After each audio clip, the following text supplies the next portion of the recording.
Mike is like a classic Southeast boulder. Like what you think of like the old guys, what you think they were doing, Mike is out here doing the exact same thing. And it's just been cool to see. It's really weird to see first person. If you keep his head on straight, he's the strongest climber around, honestly. And right now, his mental game's good. He's doing good. I mean that in a great way. Adair is a through and through Southeast climber. He's wild, but he has a strong ethical code, and he wants to keep climbing exciting, and he wants to keep it real. Woo, yeah. Thank you, gentlemen. Sandrock is a climbing crag in northeast Alabama. It is on paper called Cherokee Rock Village, but still kind of goes by the name Sandrock. That's what it used to be called because it's a fuck ton of sandrock.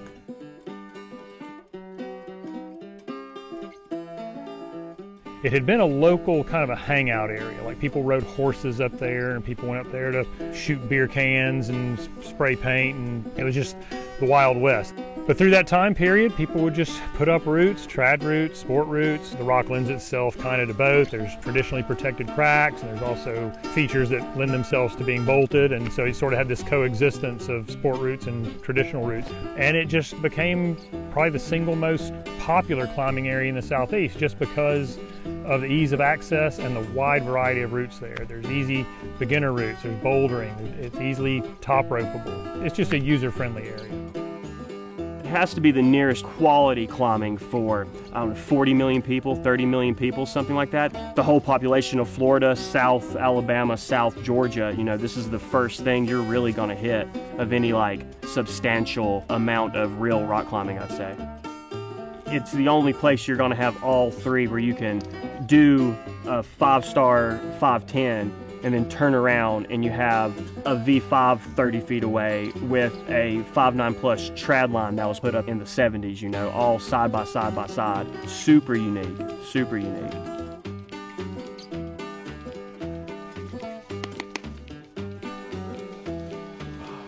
Solo bouldering is hard and a little bit scary, and I was like, Sandrock seems cool. There's a Boy Scout wall I can go hang and top rope solo on. Kind of learned how to do that through YouTube. When I was coming up here, I was like, I gotta find someone. And I thought the best way of doing that was just going alone. And so I met Mike. He was like, well, what you doing? And I'm like, I don't got friends. Like, this is all, I just wanted to go up high. He's like, this is sick, dude. That's how I got to know him, because he just showed me around ever since.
I started climbing with my dad, like hiking and camping, just scrambling on rocks.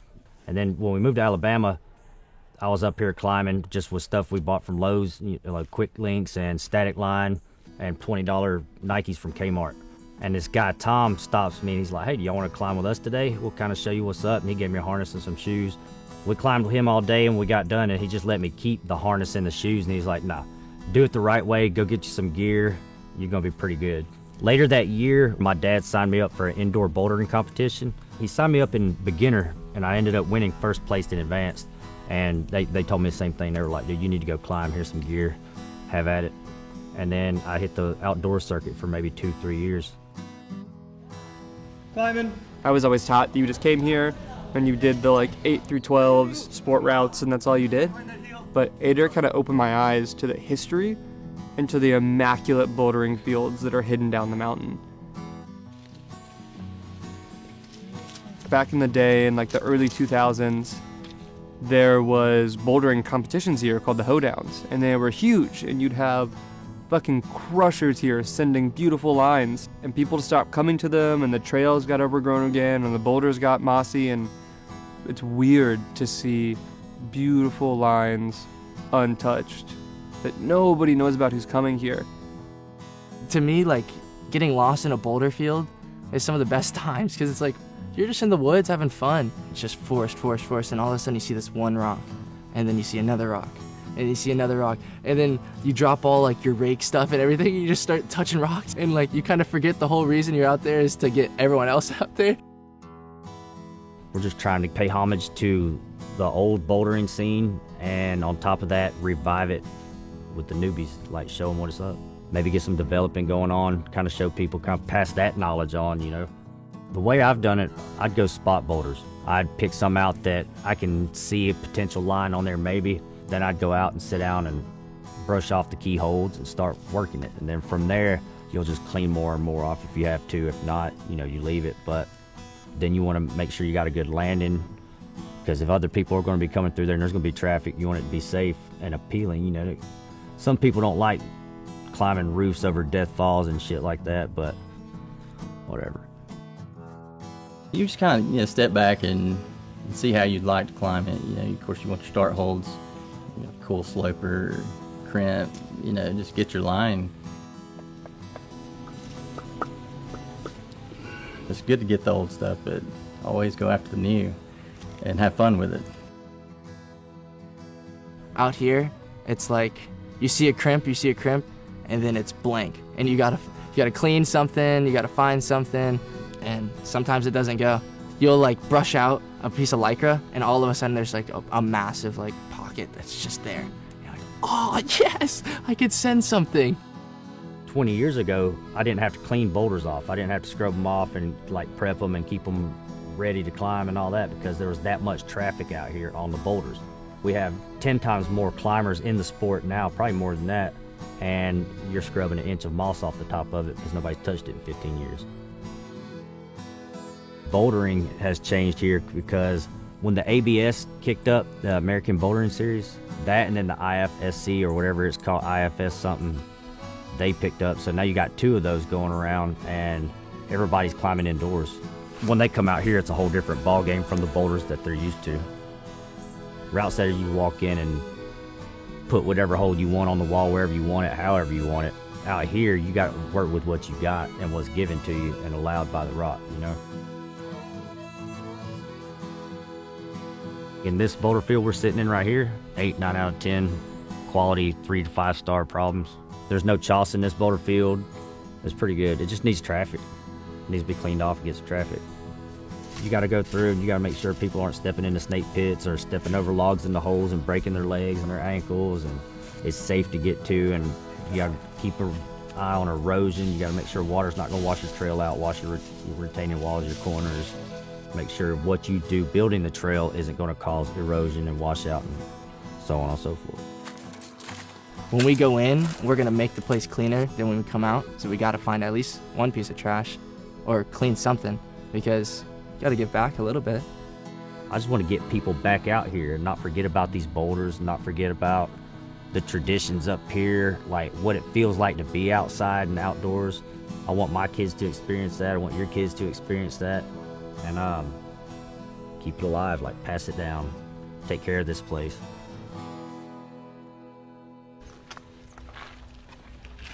Dude, I don't think these keys are in here. Huh? I don't know if these keys are in here. Bro, I need you to be positive, man.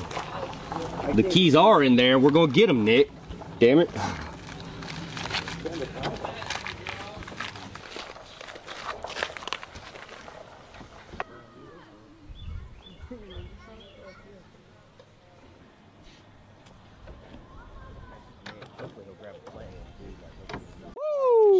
All right, hold on. Let me get in the back because I'm gonna have to look right here.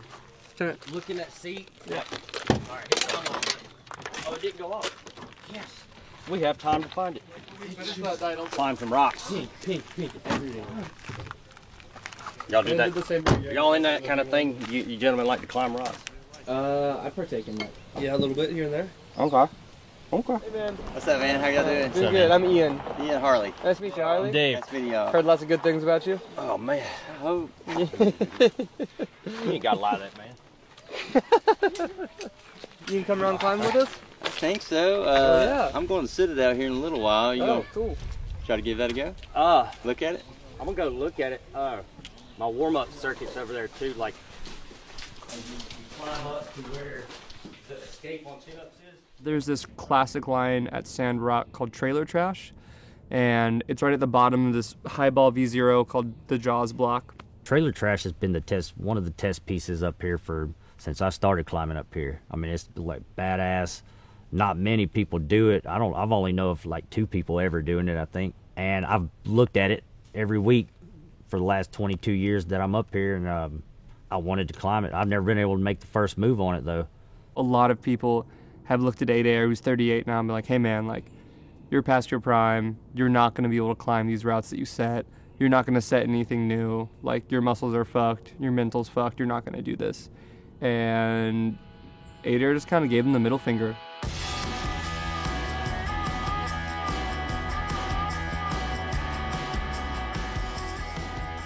I've had a couple friends, not going to name any names, talking recently about how we're too old to climb like we used to and not strong as we used to be, and we'll never be able to, well, if we ain't got it now, we're not going to get it. And it didn't settle well with me, so I went out and tried Trailer Trash, and I stuck that first move, and I still got it. I don't give a shit what y'all say. You're on this crimp rail, pop to another crimp rail, and then do this incredible campus throw way out left, catch it, and then swing and like hold on this like tiny like 3-finger crimp with a match. And then it ends with like a huge throw, kind of breaks halfway up the face and then goes out right on a ledge line, and you catch up in a slot and pull through, and it's beautiful. And here I am putting the direct line straight up the seam to the top out, and it's going to be insane. So basically, 8Air is developing a new route that's an extension of Trailer Trash, and he's already got a name for it, Trash Panda. I'm excited about it, electric about it, really. And now he has this line going up the face. You go up 25 feet, side pull, another crimp rail, and you do a second campus move, grabbing onto this jug and then topping out the boulder. It's definitely rated R. Maybe not because it's high, but just that final move. If you don't have great spots, it's gonna fucking hurt. I've been out there 3 days a week putting burns on the bottom half and the top half. I've got the top half dialed in to where I've only fallen on it twice out of, like 100 goes. I've only hit the first move, the hard move on Trailer Trash, twice, but they're real like temperature sensitive holds, so hopefully when it cools off I'll be able to really, really crank on that and send it. Looking at V11R, but yeah, it's a beautiful line. Magnificent.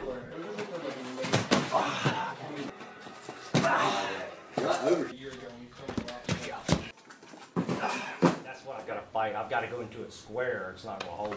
Yeah. Oh, you'll get that good, though. You've done it before.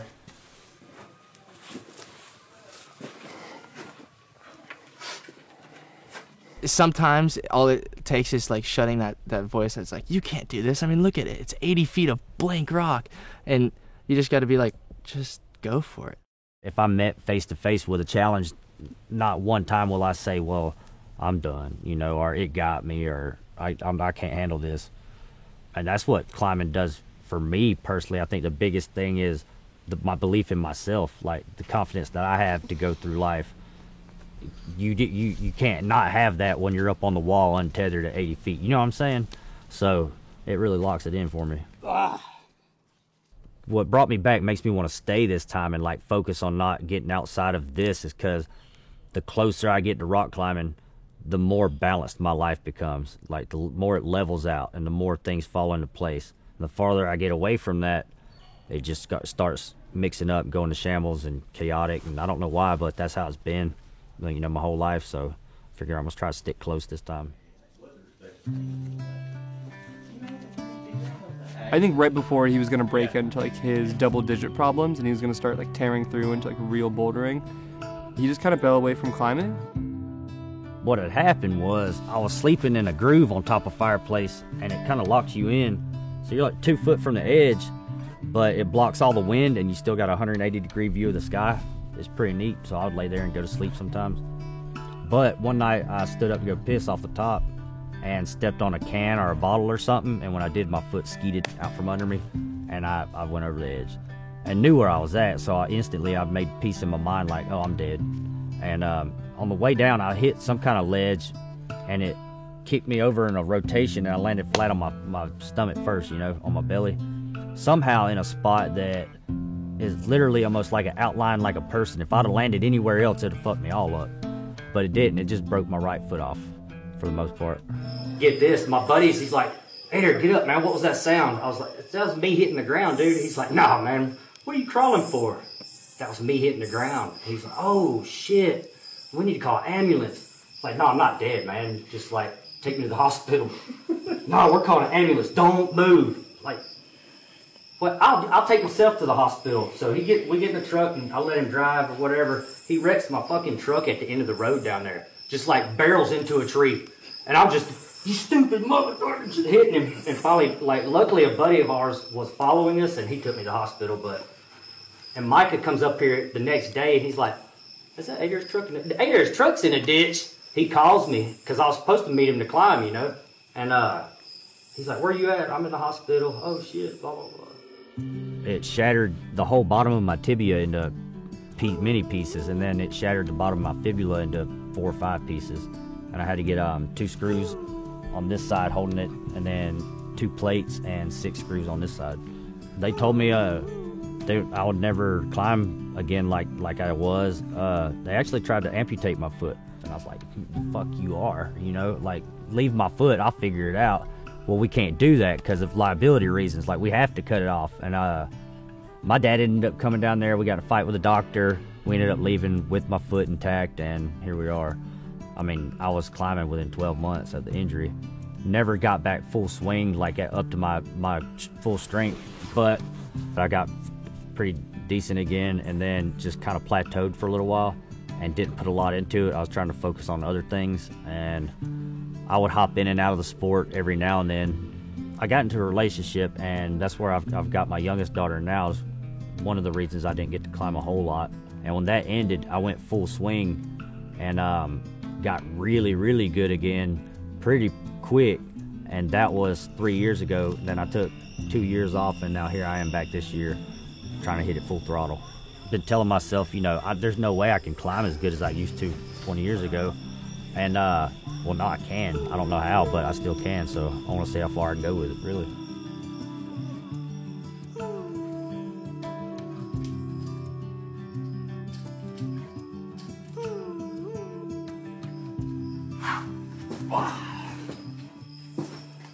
And that's the first move.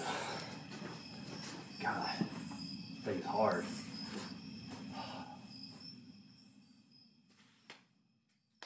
I'm gonna send it. Like, I'm gonna send it. I've already sent it. It just don't know it yet. It don't matter how many cool, awesome projects or climbs that I send after this one right here is gonna be the one that sticks out probably for the rest of my life. I ended up pulling something in my shoulder, so I'm trying to let that recover, let the temperatures drop on down, and then it's go time on that.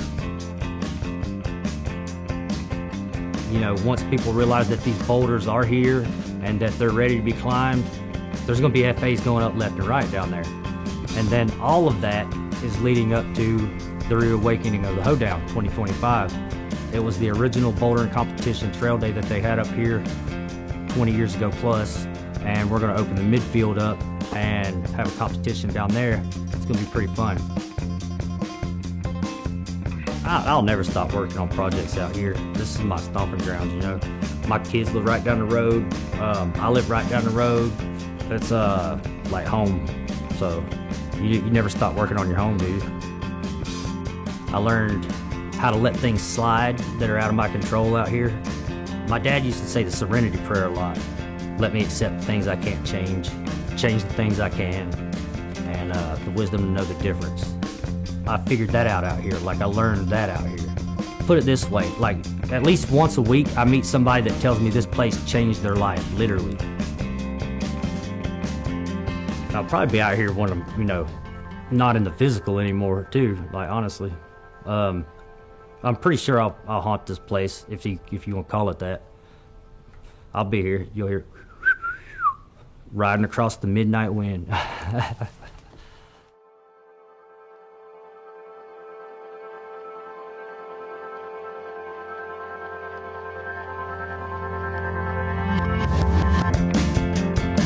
I live so close to the sea. You can smell it